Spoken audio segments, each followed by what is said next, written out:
The lights in the Grand Tech Conference Hall of San Francisco shimmered against the towering glass panels, catching the gold trim of Ethan Carter's tailored suit as he stepped up to the podium. Hundreds of eyes followed his every movement, reporters poised, cameras rolling, all waiting for the billionaire visionary to unveil the future of Carter Systems. He had done this 100 times before, owned every stage, dominated every room. But this time, something was off. His voice, usually sharp and commanding, faltered mid-sentence. A hand instinctively reached for his chest, his brow furrowed, his stance shifted, and then, without another word, he collapsed in front of the world. Chaos erupted in an instant. Gasps filled the hall, assistants shouted for help, MTs pushed through the crowd with urgency while a distant siren began to wail. Within minutes, Ethan was being wheeled out, unconscious, surrounded by panic and disbelief. The hospital room he woke up in was sterile and silent, with only the soft rhythm of machines breaking the stillness. He blinked slowly, struggling to adjust to the dull ceiling lights. His body ached, his mouth was dry, and the weight in his chest felt heavier than anything he had ever carried. A doctor entered, with a clipboard and a careful expression. Her words were clear, clinical, and final. Stage 4, pancreatic cancer, no cure, 6 months at best. Ethan didn't speak. He simply stared ahead, as if trying to mentally reject what his body had already accepted. When the doctor left, he remained motionless, the words circling like vultures inside his head. 6 months. That was all. He had built a tech empire, revolutionized digital security, outsmarted competitors, survived lawsuits and hostile takeovers, but none of that meant anything now. He had no wife, no children, his parents had died years ago, and his only brother, a Manhattan lawyer, hadn't spoken to him since a business fallout nearly a decade ago. He had everything. And now he had no one. Back at his Manhattan penthouse, the marble floors echoed beneath his feet as he walked in, loosened his tie, and tossed it on the nearest chair. Everything gleamed, the glass railing, the granite counters, the custom Italian furniture, but it felt hollow. The housekeeper greeted him softly, her voice cautious. "Welcome back, sir." He nodded, offering no explanation. Ethan walked past the living room into his study and sat, staring into nothing. The silence was unbearable, loud in its emptiness. Hours passed. The sunset melted into night. Finally, he stood and left the study, his steps slow, uncertain, until he found her in the hallway arranging fresh flowers. Amelia.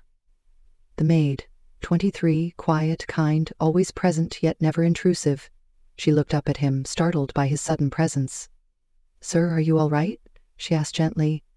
He didn't answer right away. He just looked at her, really looked as if seeing her for the first time. There was something about the way she held herself.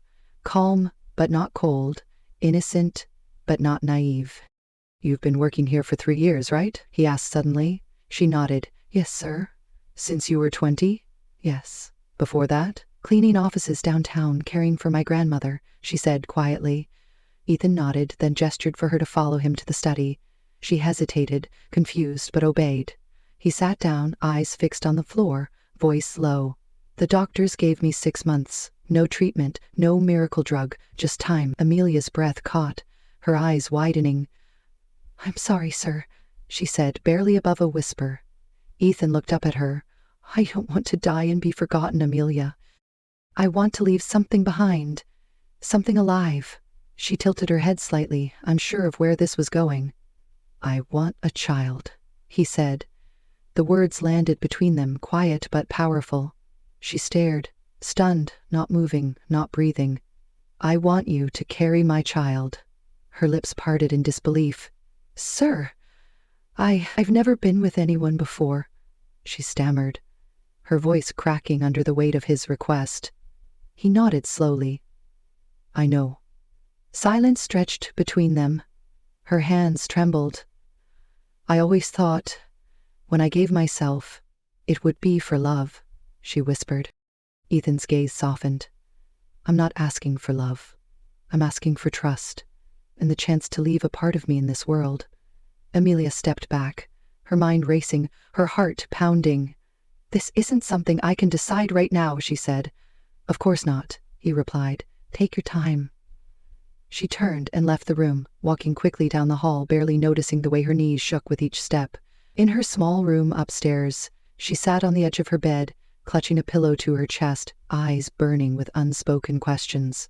How could she even consider this? And yet, something in his voice, in the way he looked at her, not with hunger but with grief, made it hard to ignore. He wasn't trying to use her. He was asking her for a final act of kindness. Downstairs, Ethan remained in his chair, still staring at the door she had disappeared behind. His heart, already fragile, felt heavier than ever. The house that once made him feel untouchable now felt like a tomb. He closed his eyes and whispered into the silence, "Please say yes, Amelia. Just one night. One piece of me left in this world. Something to outlive me." Upstairs, Amelia wiped away tears, the walls around her too thin to hold back the ache inside. She had grown up with nothing, lost everyone, worked for every dollar, but nothing had prepared her for this. Not the loneliness in his voice, not the rawness in his eyes, and not the strange truth rising inside her chest. The truth that, somewhere in the middle of this impossible request, her heart was breaking too. The next morning arrived quietly, with soft gray light seeping through Amelia's window, casting pale streaks across the worn wooden floor.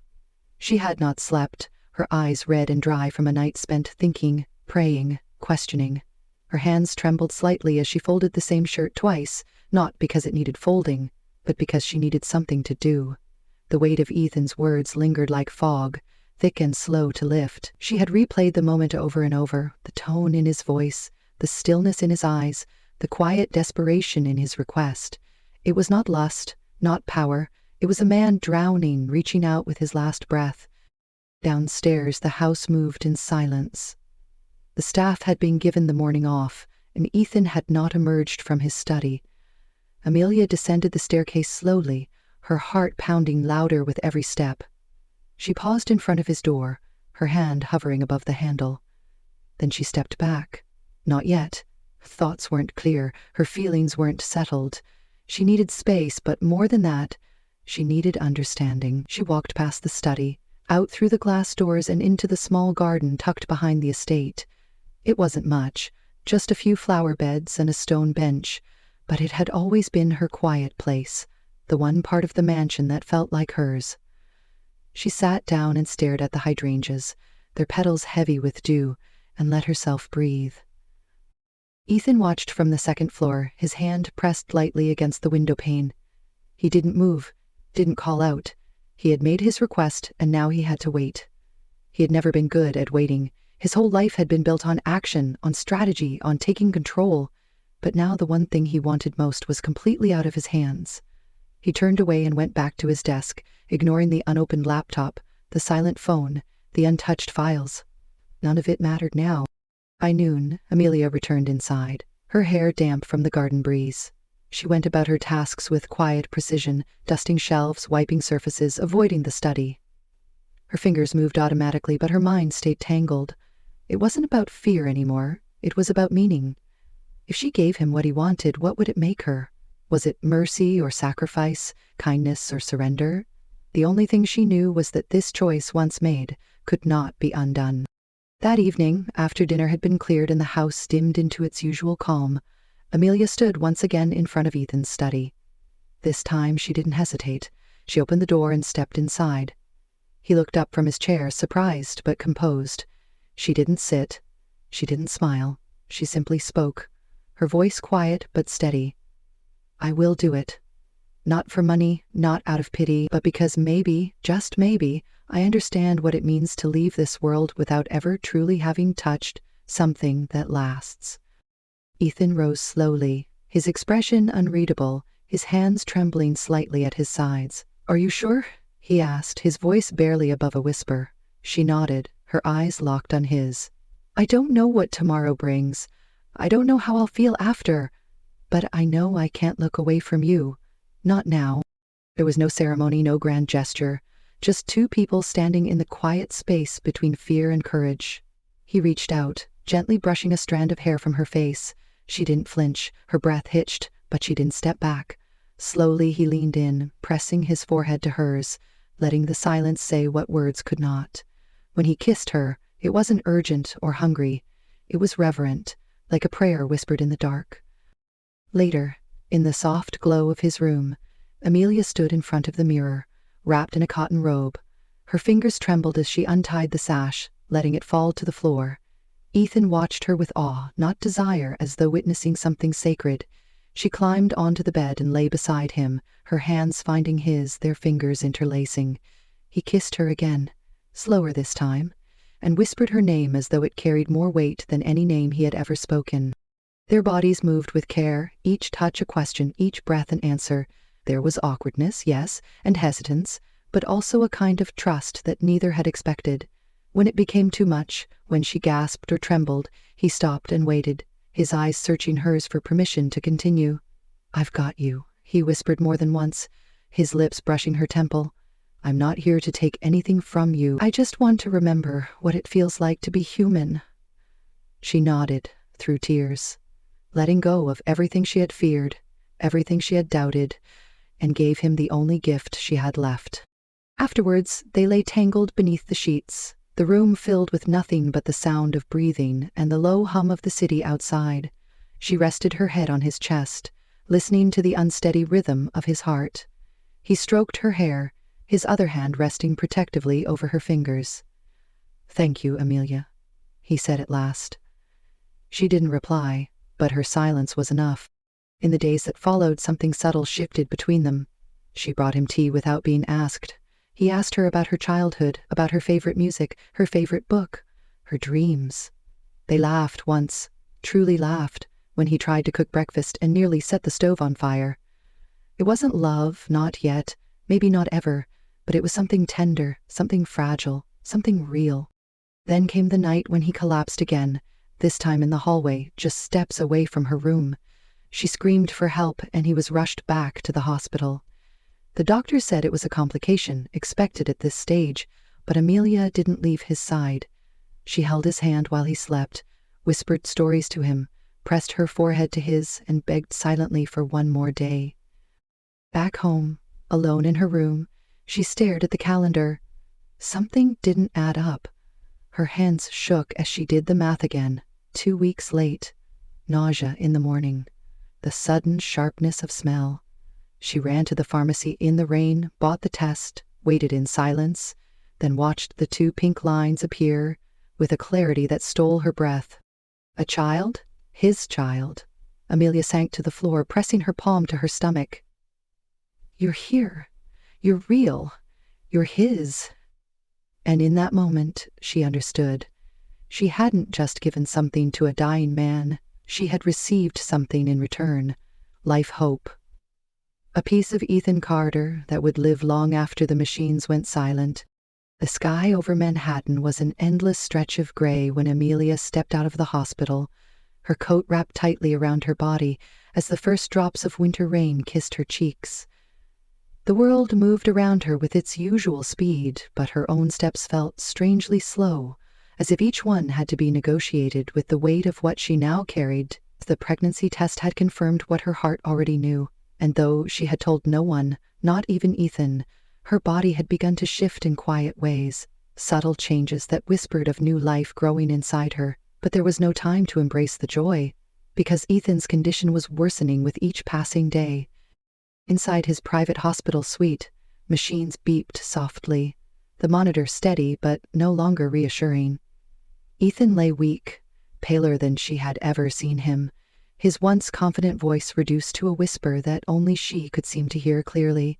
He smiled when she entered, always, as though her presence pushed back the shadows clinging to the corners of the room. One morning she sat beside him, his hand in hers, and for the first time she saw the fear in his eyes, not of death itself, but of leaving without knowing if she would be safe, if their child would ever be recognized. He had asked her to open the drawer beside the bed. Inside was a sealed envelope and a small velvet box. "This is everything I can give now," he had said, his voice dry and thin. Inside the envelope was a notarized will, with her name carefully written beside a line that read, "Primary guardian," and the child referred to as heir. Unnamed yet fully acknowledged. She kissed his forehead, whispering a promise, through tears, that she would protect their baby, that she would fight for the name Carter to never be erased. That night, Ethan slipped into unconsciousness, and by dawn, he was gone. No final words, no final breath shared, only the quiet departure of a man who had built empires, but died with only one person to mourn him. The funeral was private, heavily guarded by legal teams and company executives who had already begun transitioning power, replacing his name on doors and documents. Amelia stood alone in the back of the ceremony, her hands resting protectively on her stomach, her eyes locked on the closed casket. Not a single family member spoke to her, not one acknowledgement. She was invisible to them. A maid, a rumor, an inconvenience. But inside her, she carried the truth they had no idea existed. After the burial, she returned to the mansion, now cold and half empty. Most of the staff had been let go. The board had already claimed Ethan's office and cleared out personal belongings. She was told she had 2 weeks to vacate, her employment formally terminated. She packed slowly, carefully folding Ethan's shirts, the ones she had laundered hundreds of times, the scent of his cologne still lingering faintly in the fabric. It was during this chaos that a letter arrived, hand-delivered. The envelope was stamped with a name she had only heard in passing, Mr. Richard Reed, Ethan's former business partner and mentor, a man once rumored to have been pushed out of Carter Systems during a turbulent restructuring. The letter was simple, polite, and brief. "I would like to speak with you," it said, "regarding Ethan and regarding you." The next afternoon, she found herself in a quiet corner cafe, her coat zipped high and her nerves raw. Mr. Reed arrived precisely on time, tall and silver-haired, with the calm energy of someone used to reading people before they spoke. He greeted her kindly, with none of the suspicion or arrogance she had expected. They spoke cautiously at first, about Ethan, about his final months, then about the child. She expected judgment, maybe even disbelief, but instead found something else in his gaze, recognition. "Ethan spoke of you," Mr. Reed said, "often, and not as a servant. He said you were the only real person left in his life." Amelia's throat tightened. She wanted to believe it, but hearing it aloud made the grief sharpen. Mr. Reed reached into his coat and pulled out a second envelope. "Ethan left this with me months ago, with instructions that it be delivered only if you were carrying his child." Inside was a trust agreement, a plan Ethan had drafted quietly, outlining a modest inheritance, guardianship rights, and a private fund to support both mother and child. Amelia's hands shook as she read it, overwhelmed not by the money, but by the foresight. Still, Mr. Reed wasn't finished. He explained that Ethan's death had triggered a legal battle. His remaining board members were challenging parts of the will, seeking to void anything that wasn't publicly documented. Amelia was not mentioned in any formal press, and the child, not yet born, would be the center of a storm that was already brewing. "I want to help you," Mr. Reed said quietly. "Not because I owe Ethan, but because I believe you shouldn't be left to face this alone." His offer was genuine. A legal team, resources, and more than that, his presence in court to verify Ethan's intentions. She stared at him for a long time, unsure of what to say, unsure of how to trust someone again. But something in his tone made her believe, and so she nodded. Just once. Weeks passed. Her belly grew slowly, visible now beneath the soft fabric of her dresses. Her mornings were still filled with nausea and fatigue, but she pushed through. Mr. Reed called regularly, updating her on legal filings, gathering documents, coordinating meetings with attorneys who spoke in terms she barely understood but tried hard to follow. He also visited, not always for legal reasons. Sometimes he just sat with her, brought fresh bread from a bakery, asked how she was sleeping, if the baby kicked yet. It started simply, a conversation here, a smile there. He never crossed a line, never hinted at more, but his kindness was steady, and in her world of grief and change, steady was something she had almost forgotten how to accept. One evening, after a particularly long meeting with lawyers, she fell asleep on the couch in his townhouse. When she woke, a blanket had been placed over her and he was gone, a note resting on the table. "Sleep well, Amelia. You don't have to do everything alone." For the first time in weeks, she smiled, not because she was in love, not yet, but because someone had seen her, not as a burden, not as a case, but as a woman still standing in the storm, still holding on.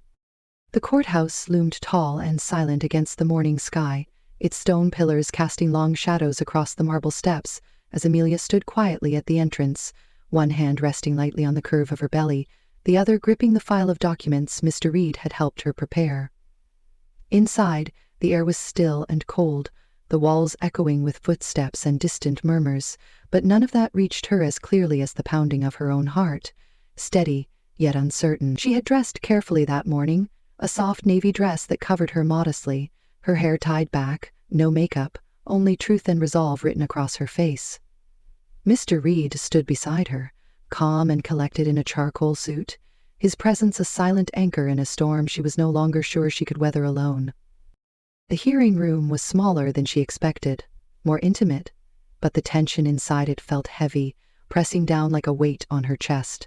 On the other side sat two lawyers, representing the Carter Board of Trustees, polished and stern, eyes sharp with strategy, and behind them the cold stares of Ethan's extended family, none of whom had ever met her, yet all of whom seemed convinced she was nothing more than a complication to be erased. The judge, a woman in her 60s with silver-rimmed glasses and a gaze that saw through theatrics, called the session to order, and just like that, the battle began. Their arguments came quickly, with legal language and printed evidence, asserting that no formal marriage existed, that Amelia was never publicly acknowledged, that her child had no legal standing without a DNA confirmation and official registry. Amelia sat motionless as their words painted her as a stranger, a liar, a woman who had overstepped her place, but inside her, something held steady. She thought of Ethan's hands, how they had held hers that night in the hospital, how he had whispered promises not for himself but for the life growing inside her. She thought of the letter he had left, the trust he had written, the way he had looked at her with more humanity than anyone in that room now dared to show. When it was her lawyer's turn, he rose with calm confidence, speaking not with fire but with unwavering clarity. He laid out the timeline of Amelia's employment, the personal correspondence, the envelope from the hospital drawer, and then, finally, the paternity test, signed and verified, confirming Ethan Carter as the biological father of the child she now carried. He spoke of intent, of recorded voice memos Ethan had made in his final weeks, naming Amelia and the unborn child as his only family. Then, to everyone's surprise, Mr. Reed asked to speak. He took the stand without hesitation, his voice steady and deliberate as he told the court about Ethan's final conversations, about the changes he had made in private, about the man Ethan became in those final months. He spoke not of corporate deals or boardroom tactics, but of a dying man seeking redemption through one act of hope. "I witnessed that hope," he said simply, "and I will stand behind it, because it was real." The courtroom fell silent. Even the trustees shifted uncomfortably, the narrative beginning to crack. Finally, it was Amelia's turn. She rose slowly, the quiet strength in her step more powerful than any testimony she could have prepared.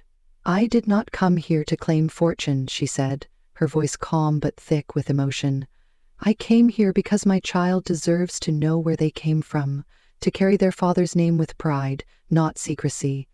I loved Ethan, not for what he owned, but for the man he became when everything else was stripped away. That man asked me to carry a piece of him forward, and I said yes, not because it was easy, but because I believed in what that piece of him could mean." She paused, then added, "If I must raise this child alone, I will, but I will not let the world erase him or his father." The judge listened carefully, eyes unreadable. Papers were shuffled, laws cited, minutes passed like hours, but eventually the decision came. This court recognizes the child carried by Amelia Morgan as the biological and legal heir of Ethan Carter, the judge declared, and a trust is to be reinstated, as per Mr. Carter's private will and verified intent. A gasp filled the room, not from Amelia, who stood still, eyes closed, lips parted in silent thanks, but from the board, who realized they had lost not just a case, but control.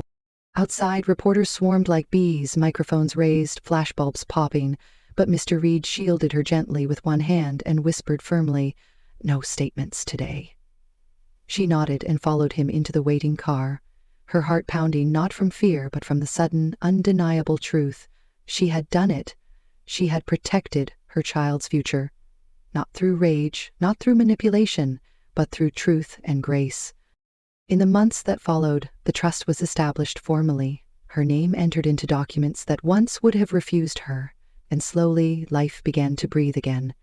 She moved into a smaller home near the Hudson River, quiet and sunlit, with a nursery she painted herself, soft greens and whites, each brushstroke filled with hope. Mr. Reed visited often, sometimes with groceries, sometimes just to talk, and sometimes to sit beside her on the back porch, watching the light shift over the water. Their connection, once purely forged in duty and loyalty, began to shift into something gentler.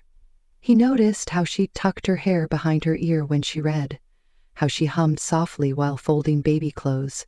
She noticed how his voice always softened when speaking to her, how he never looked at his phone when she was talking. One evening, as summer whispered its way through the trees, he brought her a bouquet of sunflowers, awkwardly held together with twine, and simply said, "For brightness, in case today was hard." She smiled, wider than she had in months, and let herself wonder if maybe she didn't have to be alone anymore. The baby came on a warm morning in July, a boy with dark hair and Ethan's serious eyes. Amelia held him against her chest, tears slipping silently down her cheeks as she whispered, "You're here. You're safe. You are loved." Mr. Reed waited outside, pacing gently, and when she called him in, he entered quietly, then froze, his breath catching at the sight. She offered the baby to him, her hands sure, her smile soft. "Meet Ethan James," she said, and he took the child in his arms with reverence, whispering, "Welcome to the world, little man." Weeks passed, and the quiet rhythm of motherhood wrapped around her like a familiar song. One afternoon, as she watched Mr. Reed bounce the baby gently on his knee, she reached across the table and took his hand. "Thank you, Richard, for not walking away." He looked at her, eyes bright, then said softly, "I never could." She leaned in, her lips brushing his cheek, then resting there, and for the first time she let herself imagine a new story, not written in grief but in healing. Autumn arrived quietly in upstate New York, brushing the trees in hues of amber and fire as leaves danced along the pathways like forgotten whispers, and the wind grew crisper each morning, threading its chill through the cozy rooms of Amelia's home. Baby Ethan had begun to laugh now, that gurgling, joyful sound that softened every edge in her day, and Richard often dropped by in the late afternoons, sometimes with apple pie, sometimes with nothing more than his warm presence and the patience of a man who had long stopped rushing through life. Together they found comfort in routine, a rhythm built not on declarations but on silent understanding, on shared glances across the kitchen table and small gestures that slowly stitched something tender between them. Yet beneath the peace of her new beginning, a question had begun to grow quietly inside Amelia, not about love, not about motherhood, but about the shadow that still followed her name, the legacy of a man who had given her everything yet never had the chance to raise his own son. One evening, as twilight settled across the sky and little Ethan lay asleep in her arms, she sat on the porch with Richard and asked a question she had never dared speak aloud. "Do you ever think Ethan would have wanted me to move on? To love someone else?" Richard, ever thoughtful, turned his gaze to the horizon and replied, with a softness that surprised her, "I think he wanted you to live, to find joy again, not just survive. And I think if he saw you now, he'd be proud of how fiercely you've done both." Her heart ached at those words, at the permission they carried, because part of her had been waiting to hear it from someone else, to know that moving forward was not betrayal, but tribute. As weeks passed, their bond deepened in small ways. Richard began joining her for Sunday mornings at the local park, pushing the stroller while she sipped coffee, and sometimes, when baby Ethan fell asleep early, he stayed late into the night, telling stories from his past, tales of cities he once conquered and partners he had once trusted, including Ethan himself. Through these stories, Amelia learned that their friendship had once been more than professional, built on loyalty and vision, until corporate betrayal tore them apart. Yet Richard spoke without bitterness, only reflection, as though time had softened the sharpest edges of his memory. Then, one morning, everything changed. A letter arrived bearing the seal of a New York law firm, addressed to Amelia with urgent markings. Inside was a summons, not from the Carter trustees, but from Ethan's estranged cousin, a man neither she nor Richard had expected to reappear. The letter claimed a legal challenge against the trust, citing a clause about paternity that, if not reinforced with updated DNA results from the child, could void parts of the inheritance agreement. Richard's expression darkened as he read it.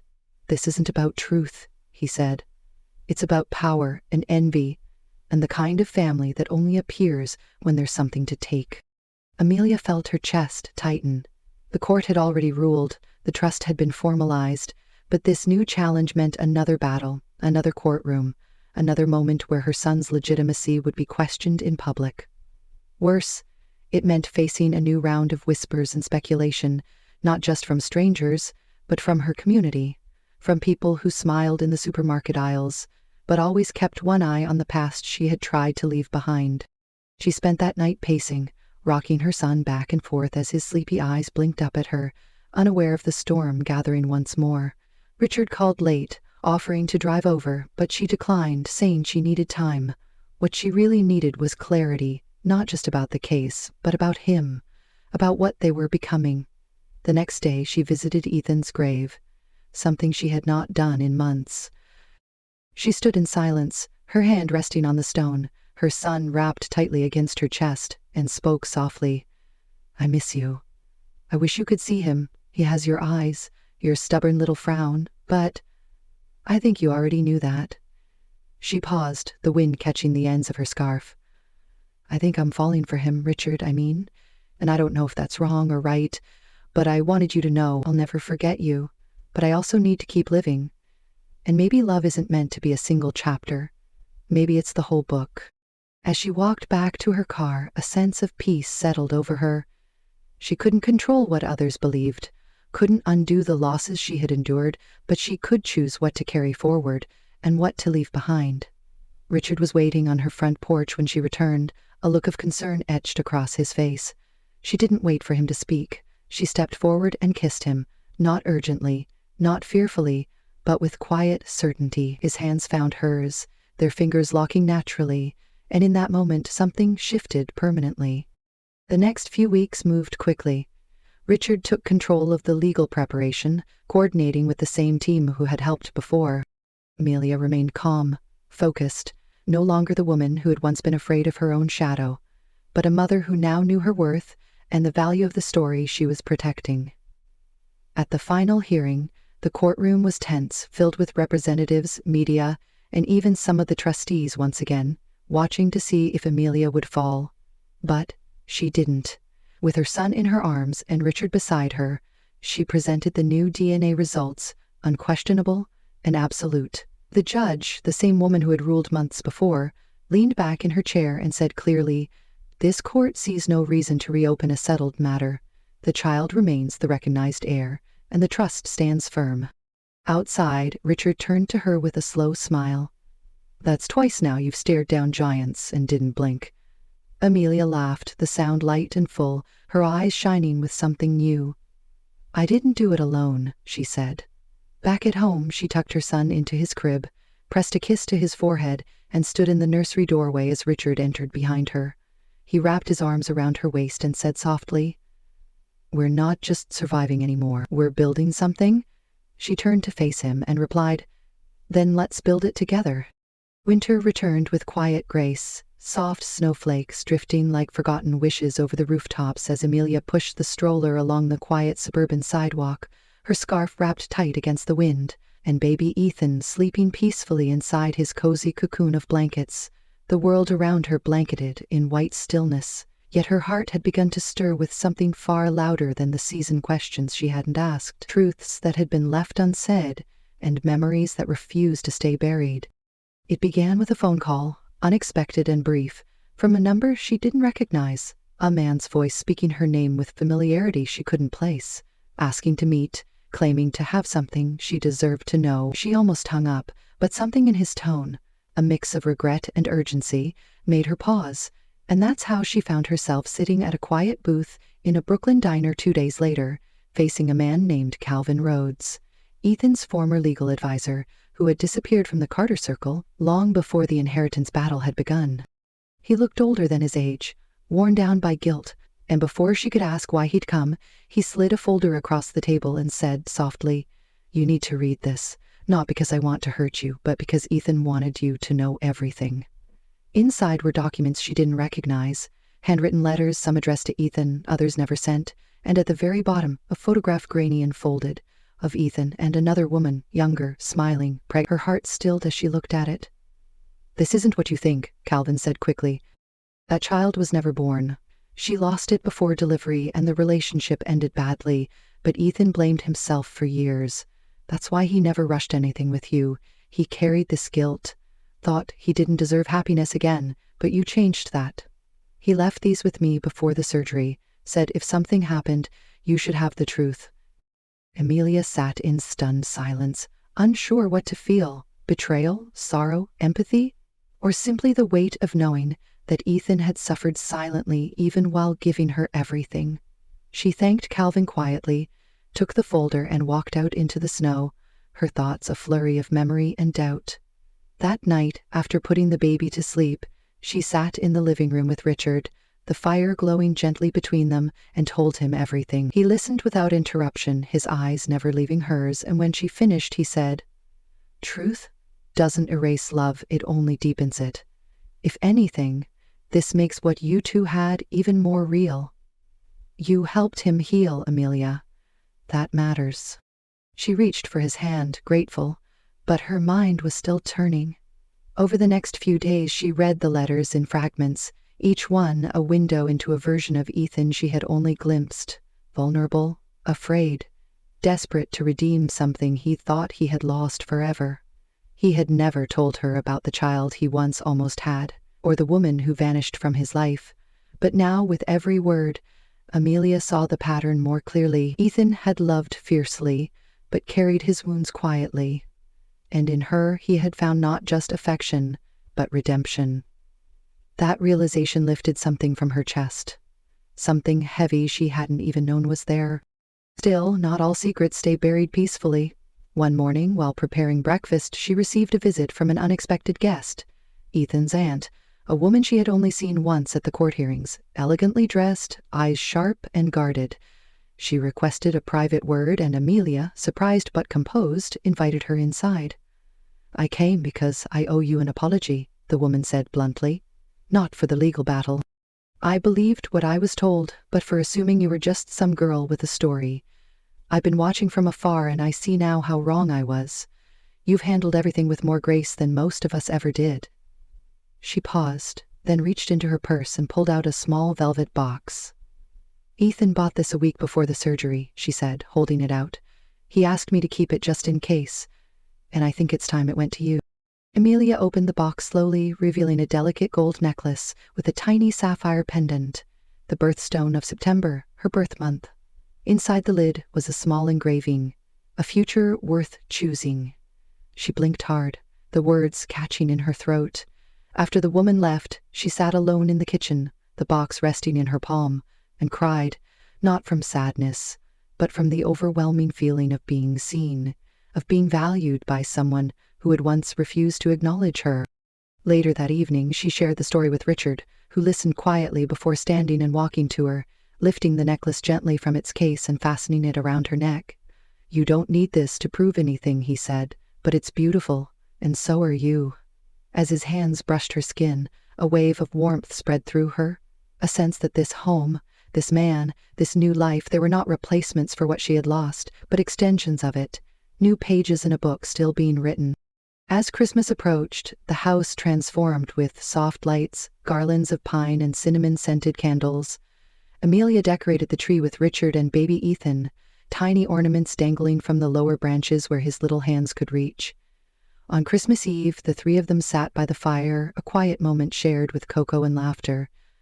Richard turned to her then and asked softly, "What do you see when you look at us?" She didn't hesitate. "I see the future Ethan wanted for his son, and the life I never thought I'd find again." On New Year's morning, with snow piled high on the windowsill and silence draped gently across the neighborhood, Amelia woke to find Richard already in the nursery, rocking baby Ethan and humming a lullaby she didn't recognize. She watched from the doorway for a moment, her heart full and steady. Then he turned, met her eyes, and said without fanfare, "I love him like he's mine, and I love you like I always will." She stepped forward, kissed his cheek, and whispered, Then let's stop waiting. Let's write the rest of this story together. As the last days of winter melted into spring, the air began to carry a new scent, not just of thawing earth and blooming daffodils, but of change that was no longer waiting quietly at the door. And in Amelia's home, the walls seemed to breathe differently, filled with the hum of something unfinished, but full of promise. Richard had begun to spend more nights at the house, not because he had to, but because being there had slowly become his peace, a contrast to the sharp lines of his old life, and each morning they fell into a quiet dance of caring for Ethan, sharing smiles over coffee and small touches that meant more than either dared to say aloud. Yet for all the warmth that surrounded them, Amelia felt a growing tension tugging at her chest, not from fear of the future, but from the weight of a decision she knew would soon have to be made. One evening, as the sky darkened into a velvet blue and the sound of crickets returned to the air, Amelia sat on the front steps of the porch, watching the sun dip behind the trees with baby Ethan in her arms and Richard beside her, his shoulder brushing hers softly, the silence between them deeper than words. He looked at her then, with an expression she had come to recognize, one filled with careful patience and quiet hope, and finally he spoke. "I've been holding back not because I don't know what I want, but because I wanted you to be ready. And now I need to ask, Amelia, is this still a beginning, or is it time to call it home?" She didn't answer at first, her eyes on the sleeping boy in her arms, but in her chest her heart stirred with a truth she could no longer deny. The past had shaped her, yes, and Ethan would always be part of her story, but she had stopped waking with grief, stopped holding her breath around joy, and she had started dreaming again, not of a man who was gone, but of a man who had stayed. Richard. She looked at him, her lips parting but no words coming. Not yet. Instead, she leaned in, rested her forehead against his, and whispered, "I'm almost there, I promise." He nodded slowly, no pressure in his touch, only understanding, and together they watched the stars appear one by one. But peace is rarely left untouched. The next morning brought another unexpected twist, a letter delivered not by post but in person, by a woman Amelia had never seen before, dressed in a gray suit, her eyes sharp and distant. She introduced herself as a representative of the Carter Foundation's Legacy Division, stating that Ethan's will had included an addendum that had only recently surfaced due to archival delays. A private request, unrelated to finances, but to guardianship. Amelia's hands trembled as she unfolded the document inside. It was Ethan's handwriting, unmistakable, and it stated that in the event of his death and Amelia's inability to provide for the child, he wished for his closest friend and business partner, Richard Reed, to assume joint guardianship of the baby. The implications hit her like a wave. Ethan had trusted Richard not just as a colleague, but as a father figure, someone he believed would raise his son with love, if she ever could not. It was a message from beyond the grave, a silent blessing on what they had begun building together. That night, Amelia sat with Richard in the quiet of the nursery, the paper between them, the air thick with everything unspoken. "I didn't know," he said softly. "I swear I didn't know he wrote this." She believed him, of course she did, but the weight of the letter brought clarity she hadn't expected. Ethan had seen something in Richard she now saw for herself, a partner, a protector, a man who loved not just her, but her son, with every quiet gesture and unspoken vow. The next day, she drove alone to the small hill where Ethan was buried, the letter in her coat pocket, the air crisp and clean around her. She stood for a long while before the grave, not crying this time, but speaking gently. "I think you always knew, didn't you, that if you couldn't be here, he would be. You saw something in us before we ever saw it ourselves." She pulled the letter from her pocket, pressed it gently to the cold stone, and whispered, "Thank you for trusting me to choose. I'm going to be okay. We are going to be okay." By the time she returned home, her mind was clear. She found Richard in the kitchen, humming as he fed Ethan in his high chair, the baby giggling with every spoonful, and the sight of them together brought tears to her eyes, not from sorrow, but from the overwhelming beauty of a love she had nearly missed. She stepped forward, took the spoon from Richard's hand, and kissed him fully, her hands cupping his face as Ethan clapped behind them in joyful confusion. "I love you," she said quietly. "I've known it for a while, but I needed to feel it in my bones, not just my heart. And now I do." Richard didn't speak at first, only pulled her into an embrace so steady it felt like home, then whispered, "I've loved you since the day you stood in that courtroom and refused to let anyone erase your son. You are the bravest woman I've ever met." That night, as they tucked Ethan into bed and returned to the living room, Richard reached into his coat and pulled out a small velvet box. It wasn't new. The edges were worn, the ribbon frayed, and she recognized it instantly. It was Ethan's, the same one his aunt had once given her, the sapphire pendant still inside. "I kept it because I wanted you to decide when you were ready to wear it again, not just as a memory, but as a promise." She took it, placed it around her neck, and smiled through tears. "Then let's make that promise together." The morning sun filtered through the sheer curtains of the bedroom, casting golden lines across the soft bedding as Amelia stirred quietly. The warmth of little Ethan curled beside her, and the steady rhythm of Richard's breath just behind her. Everything felt still, yet full, like the world itself was pausing to honor this final moment of peace before the next chapter began. It had been 6 months since she said yes to his unspoken proposal. 6 months since she stopped surviving and started living fully. And now, as they prepared for a small, intimate wedding in the backyard beneath the magnolia tree, there was nothing grand or loud about it, only honest joy shared among those who had stayed, those who had truly mattered. The grass was freshly trimmed, white folding chairs placed in neat rows, and Amelia's mother hummed in the kitchen while laying out simple plates of lemon cake and tea sandwiches, her hands sure and steady, as if this had been waiting in her bones all along. Amelia dressed slowly, not in silk or satin, but in a soft cream gown that hugged her gently and carried no weight but memory. Her fingers lingered for a moment on the sapphire pendant around her neck, now worn not as a relic of what was lost, but as celebration of all that had survived. When she stepped into the garden, the hush that fell over the guests was not of awe but of respect, of deep, quiet love for a woman who had walked through fire and come out softer, not harder, warmer, not colder. And when Richard turned to see her, his smile broke wide across his face, and he didn't wait for permission, simply stepped forward and took her hand in both of his, as if to say, "We made it, and now we begin again." The ceremony was short, spoken in clear vows written late at night in the corners of notebooks, promises not of perfection, but of presence, not of grandeur, but of grounding. And when they were pronounced, husband and wife, the cheers that erupted felt like thunder rolling across years of silence. Every hand clap a release of something long held in. Little Ethan squealed in his grandmother's arms, clapping along as if he knew exactly what had happened, his baby laughter rising above the noise, bright and true and full of everything they had fought to give him.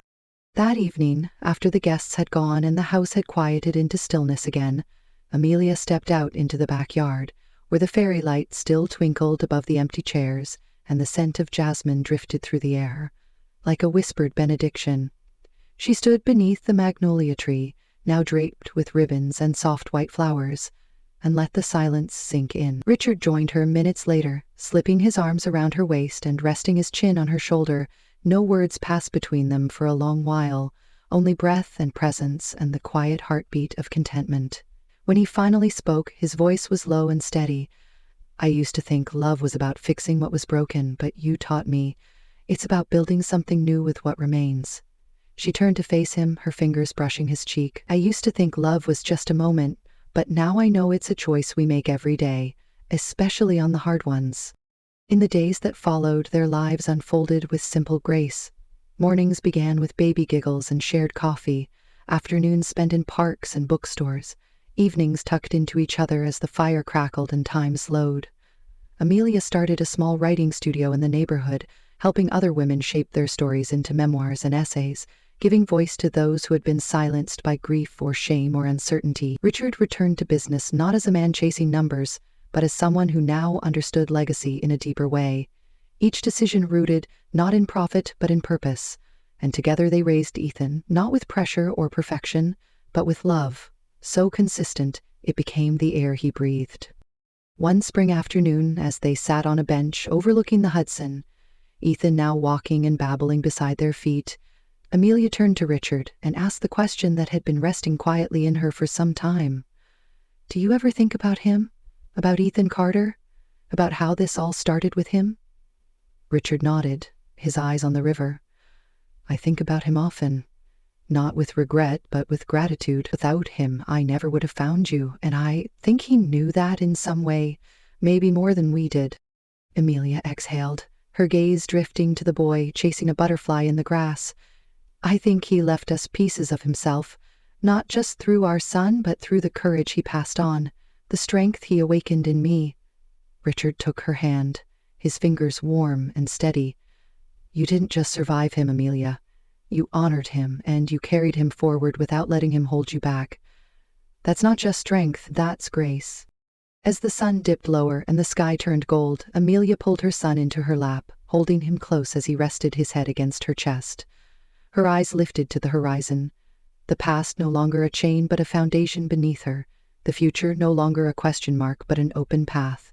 And for the first time in her life, she felt entirely free, not because life had spared her pain, but because she had learned how to turn pain into something beautiful. Their story wasn't perfect, no story ever is, but it was real, and it was theirs, born from loss and shaped by love and carried forward by choice. Ethan Carter had once begged for a single night to leave behind a legacy, and in the end that night became the beginning of a life none of them could have predicted. A life filled with second chances, quiet bravery, and a kind of love that doesn't shout but stays, that doesn't demand but protects. And as Amelia whispered goodnight to her son that evening and turned off the light, she smiled softly to herself, knowing one truth more than any other. Love doesn't always arrive the way we expect it, but when it's real, when it's earned and chosen and cared for, it builds something eternal.